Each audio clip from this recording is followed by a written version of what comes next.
মার্কিনিরা ছুঁড়ে মেরেছে ট্রাম্পের ইরান আক্রমণের সিদ্ধান্ত, অবশেষে সত্য ফাঁস।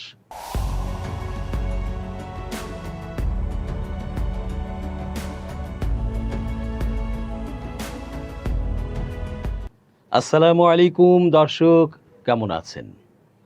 পুরো সংবাদ বিশ্লেষণ ও তথ্য পর্যালোচনায় বরাবরের মতোই আছি আমি, এস জে রতন। শেষ পর্যন্ত দেখতে থাকুন আজকের পর্বটি। নিশ্চয়ই হয়তো আপনার মনের কথাটি আমরা বলতে যাচ্ছি।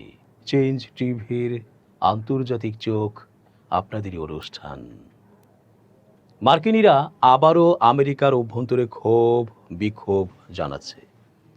রাস্তায়, সোশ্যালে, সংবাদে সয়লাব হয়ে গেছে সেই প্রতিবাদের ভাষা ও কার্যক্রম। ইতোমধ্যে নানা জরিপেও ট্রাম্পের যুদ্ধ খেলার বিরুদ্ধে সোচ্চার হবার তথ্য সামনে এসেছে।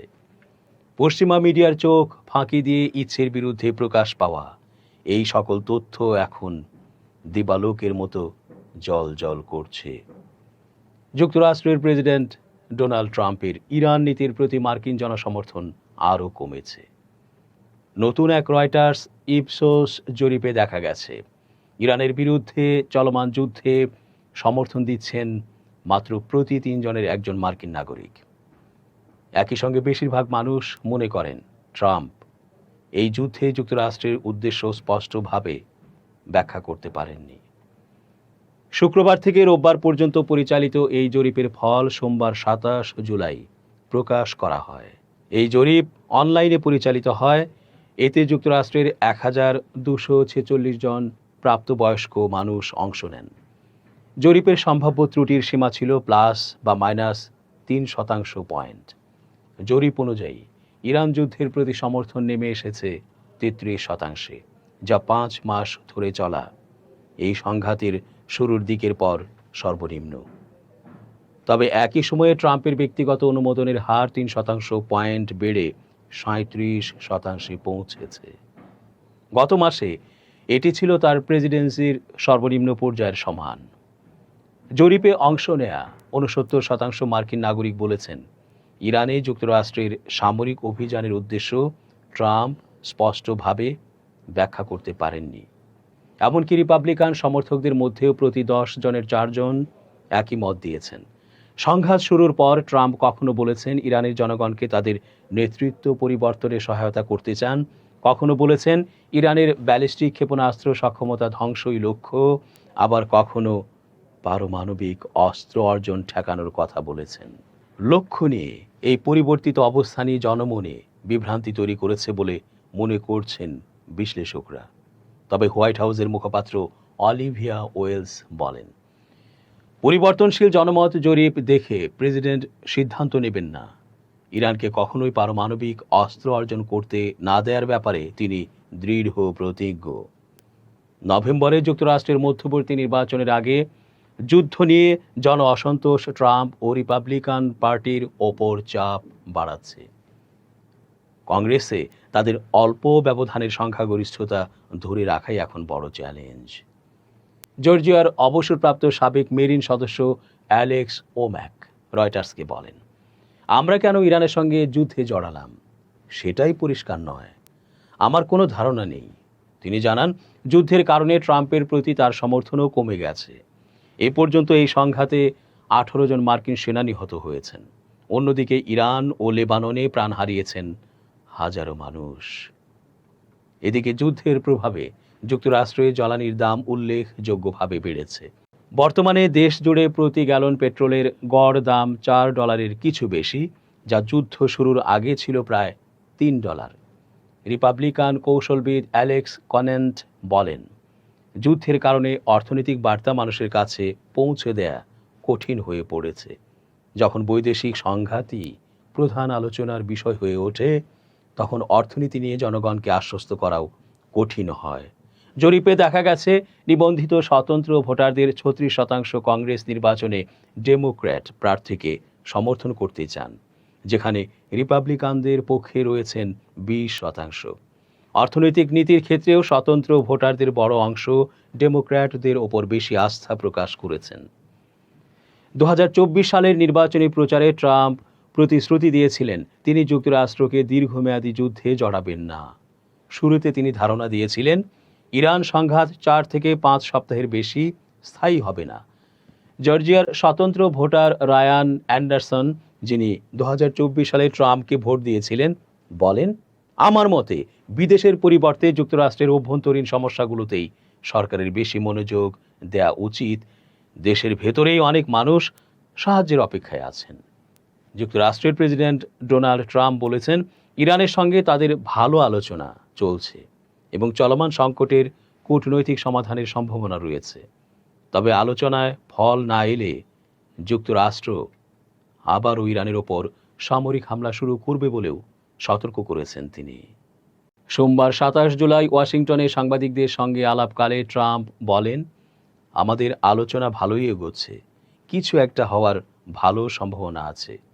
যদি সমাধান হয় তাহলে ভালো, আর না হলে 2 দিন আগে আমরা যা করছিলাম সেখানেই ফিরে যাব।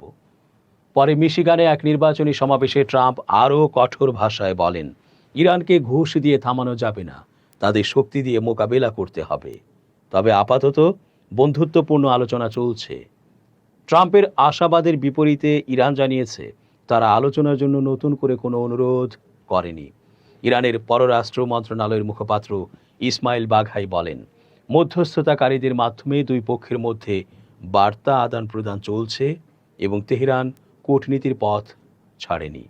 তবে ইরান আলোচনার অনুরোধ করেছে, এমন খবর সম্পূর্ণ মন গড়া।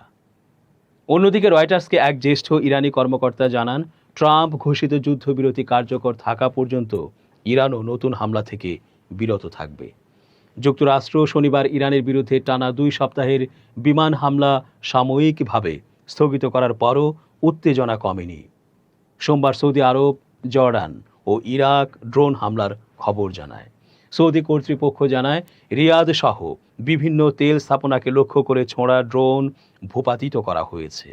তাদের দাবি, ইরান সমর্থিত ইরাকি সশস্ত্র গোষ্ঠীগুলো এসব ড্রোন ছুঁড়েছে এবং এ ঘটনার জবাব দেওয়ার অধিকার সৌদি আরব সংরক্ষণ করছে।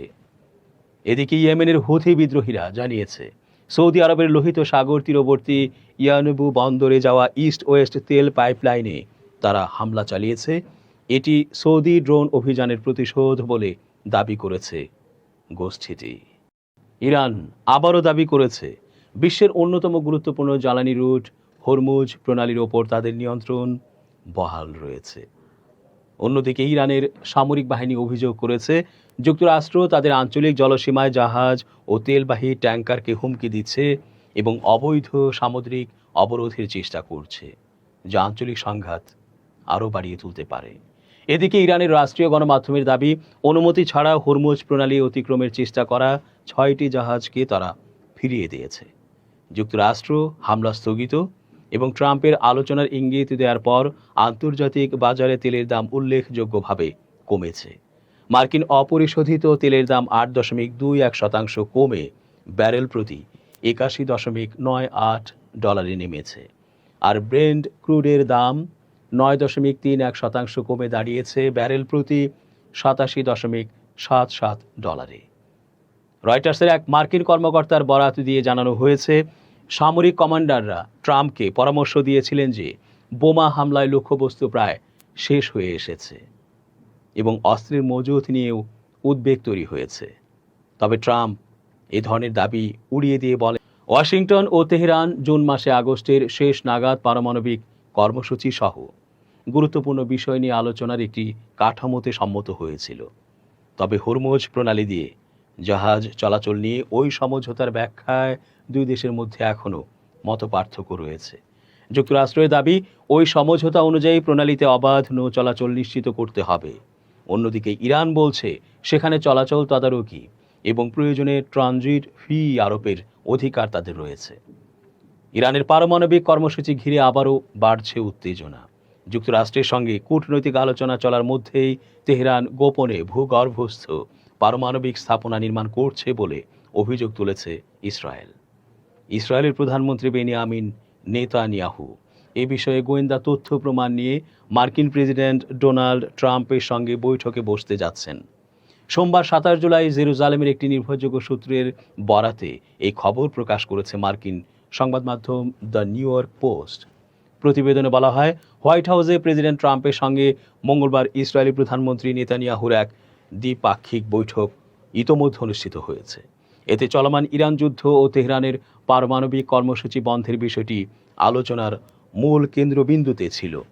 সূত্রটির দাবি, বৈঠককালে নেতানিয়াহুর প্রতিনিধি দল প্রমাণ করে দেয় যে ডোনাল্ড ট্রাম্পের নেতৃত্বাধীন মার্কিন প্রশাসনের সঙ্গে ইরান বর্তমানে মোটেই সৎ উদ্দেশ্যে কূটনীতি বা আলোচনা চালাচ্ছে না।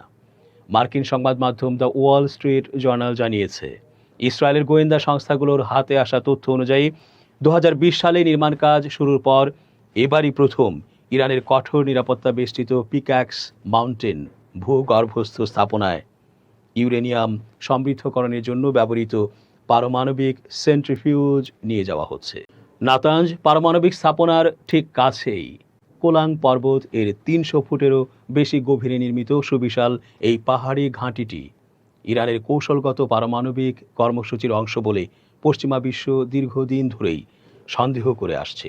ওয়াশিংটন ও তেহরানের মধ্যে পূর্ণাঙ্গ যুদ্ধবিরতি চুক্তি বাস্তবায়নে সোমবার মধ্যস্থতাকারীদের আলোচনায় উল্লেখযোগ্য অগ্রগতির কথা জানানো হলেও ট্রাম্প সতর্ক করে বলেছেন, কূটনীতি ব্যর্থ হলে যে কোনো মুহূর্তে পুনরায় সর্বাত্মক যুদ্ধ শুরু হতে পারে।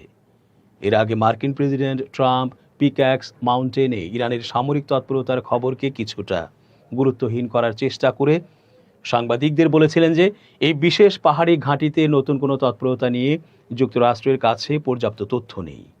তবে ইসরায়েলি প্রধানমন্ত্রী নেতানিয়াহু এবার সরাসরি সেই তথ্য প্রমাণ নিয়ে ট্রাম্পের কাছে হাজির হয়েছেন। জেরুজালেমের সূত্রটি আরও জানিয়েছে, নাতাঞ্জ ও পিক্যাক্স মাউন্টেন ছাড়াও সাম্প্রতিক মার্কিন বিমান হামলায় ব্যাপকভাবে ক্ষতিগ্রস্ত হওয়া তাদের ক্ষেপণাস্ত্র ও ড্রোন সক্ষমতা ইরান কিভাবে গোপনে পুনর্গঠন করছে তার পূর্ণাঙ্গ গোয়েন্দা চিত্র ট্রাম্পের কাছে তুলে ধরা হয়েছে। দর্শক, শেষ করছি আজকের মতো। এতক্ষণ ধৈর্য ধরে পুরো আয়োজনে থাকার জন্য অনেক ধন্যবাদ। শুভ কামনা অহর্নিশ। চেঞ্জ টিভি.প্রেস, এক ফোঁটা হলুদও নেই।